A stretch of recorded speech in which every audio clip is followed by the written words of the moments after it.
Snowdon Developments to be liquidated. Let's have a look. Hello everyone, Florian here and welcome to another episode of HeiseSays.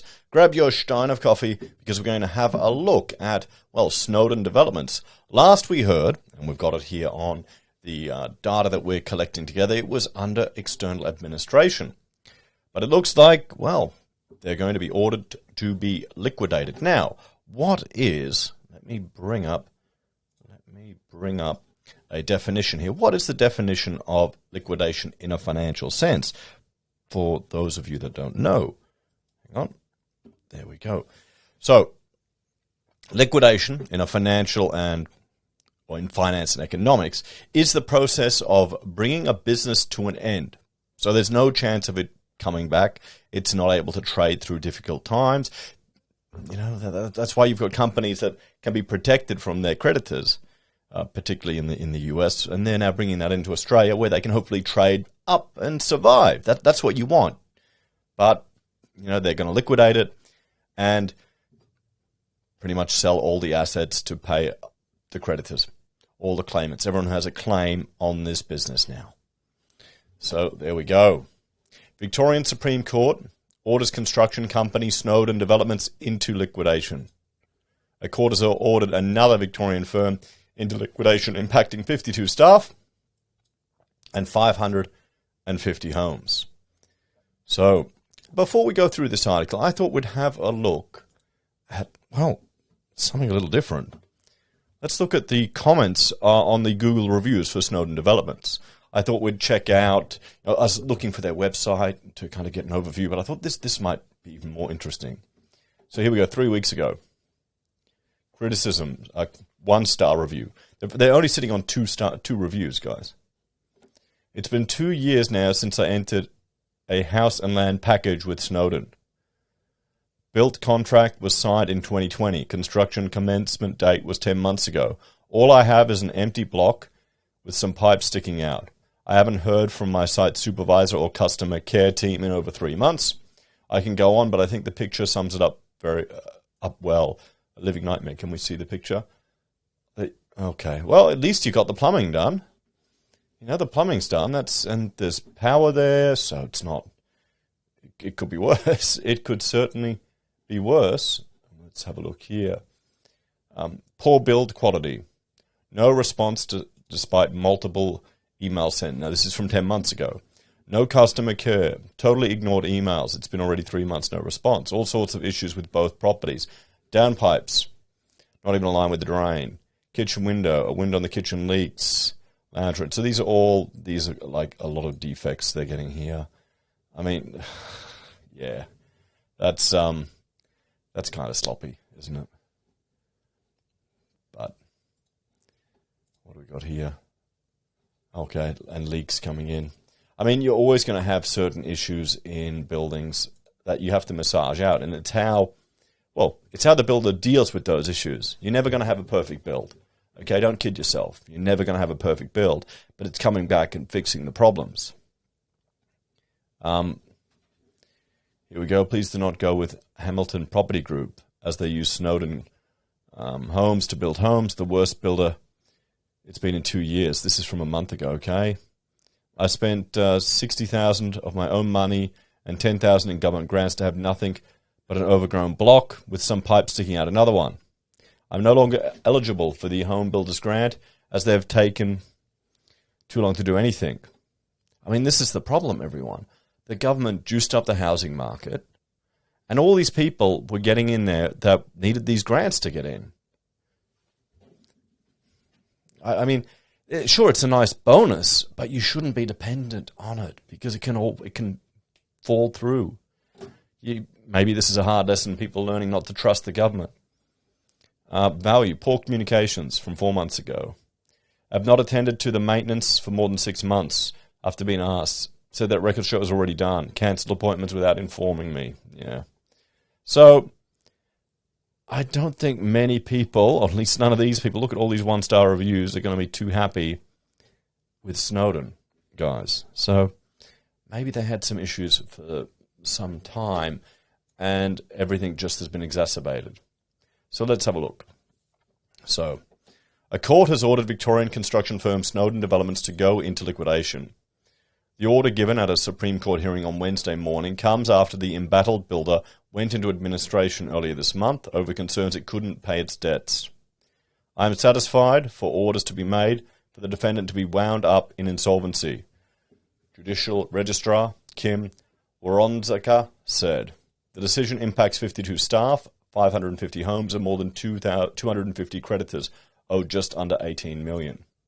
Wednesday's decision ends any hope that Snowdon Developments can trade its way out of disaster, or by being saved by a government bailout, or being bought out by another builder, which was still a possibility while it was in administration.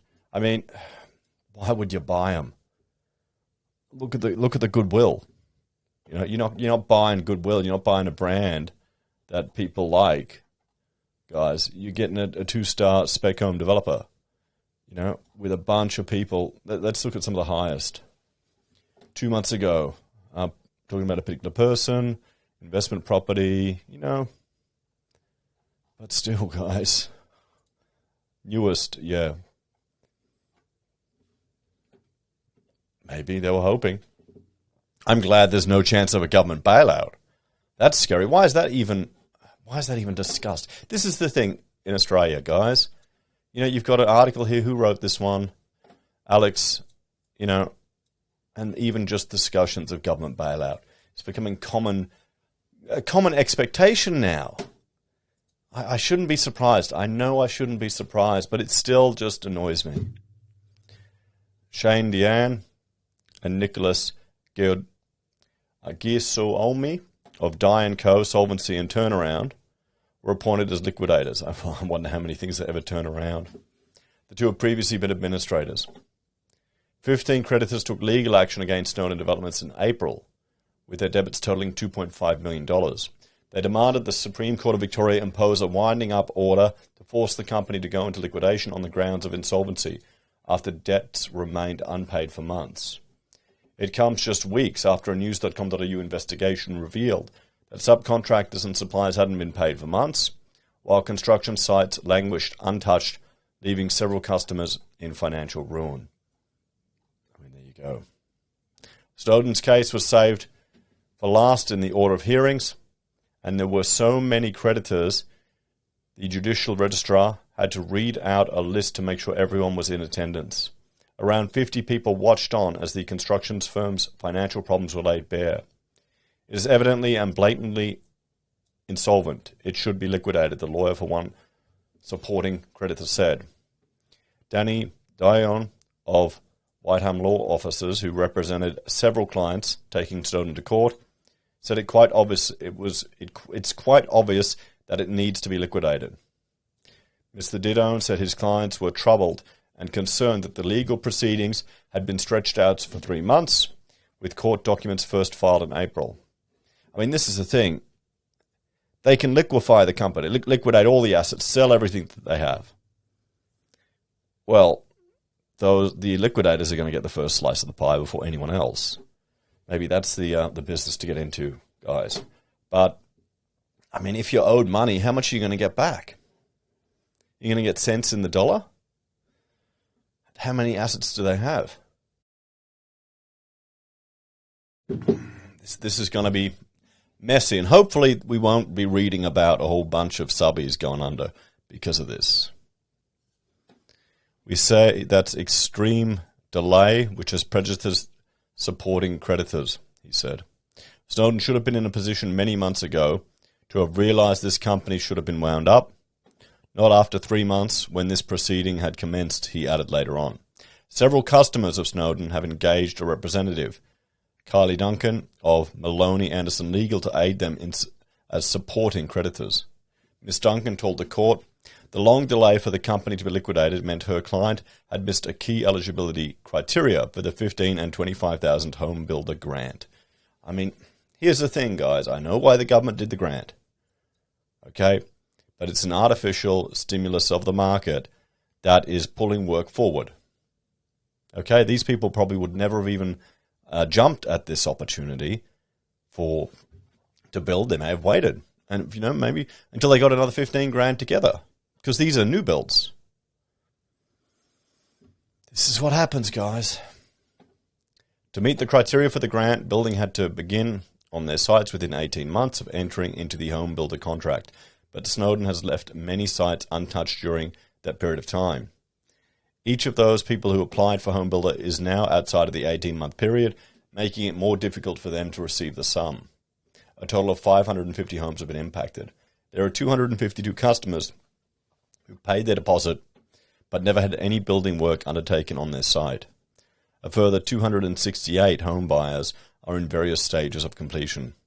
Among them is a primary school teacher, Maria Voss and her husband Anthony, both aged 40, who forked out more than $30,000 so far in progress payments to Snowdon for her new home, meant to cost a little over $200,000. The land was titled in September 2020, and the build was meant to commence in March 2021, but it wasn't until June that the slab was put in. Then 9 months later, in March, the frame finally went up. I mean, we've also got all of the supply chain issues that have been going on, guys. It's just been a nightmare. Now they find themselves with a partially built house that isn't entirely covered by insurance because Victoria's domestic building insurance only pays back up to 20% of the building contract price. Then what's the point of it? What's the point of even having it then? The whole thing has been a complete and utter nightmare, Ms. Voss told news.com.au immediately after the court's decision. She's married, shouldn't it be Mrs.? So we're going to be out of pocket. Their house had its frame, but no roof has been put up for the past 4 months, which means the couple are worried the frame is now ruined, and they will have to repay for the whole thing. Oh, get a carpenter or a tradie out there to have a look at it and inspect it for damage. Get a ladder and get yourself up on the bloody roof and put tarps over it to protect it, if you're that worried.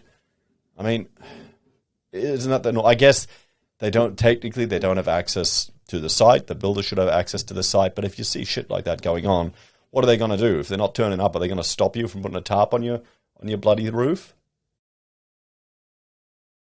You know, a couple $100 from Bunnings and you'll be a bit more than that, but still. On top of that, because it's been so long, prices have gone up for builds, Ms. Voss added. That's part of the reason why this whole mess has started. You know, she's also paying months more of both rent and mortgage, with expectations her home will be completed in March this year at the latest. Now it will be finished by the first quarter of next year if she's lucky. Despite all that, she's glad that Snowdon Development has gone into liquidation. Otherwise, they were going to keep on prolonging the whole thing. They've been promising me a roof for 3 months. This is so much better than Snowdon being in administration. It's almost being 1.5 years. This is a clean cut. We can claim insurance and move on. Well, that's good. I mean, they're seeing it should be okay. I mean, dry it out. It should be fine. There may be some damage to the frame, but the timber's stored outside most of the time anyway. You know, you dry it. The biggest issue with water is if it gets inside, and like inside a built house, and you get mold growth. That's the real issue with it. Let's just hope. Well, it's Victoria. It doesn't. You have sunshine down there. I remember as a kid, it would be sunny occasionally. Anyway, Snowdon's administrators were expecting the company to be court-ordered into liquidation with less than 2 weeks to turn the company around. In fact, in the courtroom, the lawyers representing the administrators said the administrators seek to have the company wound up in insolvency. News.com.au previously spoke to one of the joint administrators, Shane Deanne of Dye & Co. Solvency, who said the company's only way out was if the government bailout had pulled through. There was talk of a government bailout? I hope that was a state thing. I mean, you know, Danistan, he'd be throwing money at anyone. But, oh boy. I mean, this is the thing. Should a 2-star Google-rated spec home developer be bailed out by the government? What do you reckon? Do you think that should even be considered? Here's the thing. In a market economy, you will have some businesses that collapse. Now, this is going to suck for all the people who are owed money. It's going to be really tough for the people who have got half-finished houses or no house at all. But you need to understand that there needs to be some creative destruction in the economy. So there's opportunity for new businesses to arise. One thing I'm planning on doing is I want to track and compare the creation of new businesses that are registered. So we can track the new businesses that are coming up as all businesses go down, because we're going to have more insolvencies, more liquidations, more businesses shutting down. But there's going to be people that go, you know what? They did such a terrible job, I'm going to give it a shot. So we'll have to see. But, damn it, a bailout was even considered. Shit, that's our tax dollars. Last week, Mr. Deanne said, at the last count, Snowdon's debt had snowballed to $17.8 million between 262 creditors. Of that, the largest debt is around $4 million to the tax office. There are also 3 private creditors owed more than $1 million each. On June 28th, Snowdon representatives approached the Victorian Managed Insurance Authority for financial support. Although the VMIA listened, they had no financial options available. According to administration documents, Snowdon was referred to the Department of Treasury and local government. Wow. Oh boy. 2 days later, on June 30, Snowdon's directors met with the Department of Treasury. The initial response was Treasury was not favourable, the administrator said. The next day they went into administration. If external funding was going to happen, it would probably have been done by now, Mr. Dean, the administrator said. I mean, there you go. Michael Hassan's company, MD Demolitions, was one of the 15 creditors taking Snowdon to the Supreme Court after waiting more than 6 months for $103,000 owed to be paid back. Mr. Hassan has 3 young kids. We've heard this story before. $100,000 is $100,000, guys. That's a big chunk of cash, particularly if you're a small business person. You know, because he's paid for all the removal of the demolition guaranteed. He would have trucked it all away. He's paid for all the petrol. He's paid for all his labourers. So he's already spent a big chunk of that money, I bet you. And they're just not paying. 30 staff. There was no money coming to the account to feed the family. It's just been sad. I've been to the office. I said I'm depressed. I need the money. If I didn't have financial support behind me, the bank would have taken my property by now. For the last 3 years, the small business owner in his 30s claims he has been enduring late payments from Snowdon, but says this was worse. It had gotten so out of hand, I stopped working for them, Mr. Hassan said. Yeah, that's what you've got to do. When they screw you around, that's what you got to do, guys. It's tough. You know, it's tough because then you're worried, okay, I'll destroy this relationship. I won't get any more work from them. How am I going to get this money they owe me? Snowdon's liquidation comes after months of building work stalling, suppliers and subcontractors chasing payments, employers not receiving and staff not receiving their fortnightly pay due on July 4th. Well, there you go. So let's have a talk about this. Well, it's going to be liquidated. The external administration didn't last very long. Did you see? They went scampering to the government for handouts. Maybe the directors should have sold their houses and invested that money into their business before they went to the government for money, eh? Maybe. But sometimes you got to cut your losses and run. Oh well, hopefully new opportunities will arise out of this, and the people that are owed money will get something back. Hopefully it'll be more than just a few cents in the dollar, but we'll have to see. Anyway, thank you all for watching. Like, share, subscribe to the channel. Let me know your thoughts and opinions on this and other topics in the comments below. If you're a fan and enjoy the topics I talk about, you can support the channel. You can do it a few ways. You can use our financially support us via YouTube in the join button or Patreon. Use our referral links, buy our pocket squares, or call us if you need an architect. Take care, guys. Have a great day, and I'll see you all next time. And thank you to everyone who gave me suggestions for how I can cut down the screw pier caps or screw piers on my house on the comments community tab. Thank you. I'm tired. I've been prepping them all day. See you later.